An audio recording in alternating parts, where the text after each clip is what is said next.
ჩიზქეიქის ნაყინი, რომელიც მზადდება მხოლოდ 15 წუთში.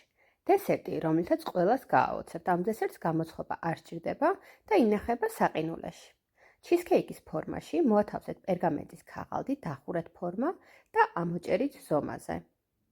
ბისკვიტისთვის დაგჭირდებათ 2 მწიფე ბანანი, რომელიც ჩავჭყით და ჩანგრით. ამ კონკრეტულ დესერტს ძალიან უხდება იუბილეინაეს პეჩენია. მე გამოვიყენე 2 პაკეტი. იმის მიხედვით თუ რამდენად მწიფეა თქვენი ბანანი ან რა ზომის არის, შეიძლება პეჩენის დამატება ან მოკლება დაგჭირდეთ. ავურია პეჩენია ბანანთან ერთად, დავუმატე 1 სადილის კოვზი კარაქი, შემდეგ გადავიტანე ფორმაში და კოვზის დახმარებით გადავანაწილე თანაბრად. შიგ თავსისთვის დაგჭირდებათ 600 გრამი ხაჭ, 300 გრამი მაწონი, 15 ცალი ფინიკი და 3 სადილის კოვზი ნეკეშლის სიროფი. დეტალებში შეგიძლიათ იხილოთ სრული ჩამონათვალი. მე ნაწილ სამ ნაწილად გავყავი და ცალ-ცალკე დავაბლენდერე შიგ თავსი, შემდეგ გადავურიე ერთმანეთში, რომ გამეხადა ერთიანი მასა და გადავიტანე ფორმაში. ზემოდან მოსართავად გავადნე 1 ფილა შოკოლადი მდუღარე წყლის მეშვეობით. ეს დესერტი ინახება საყინულეში.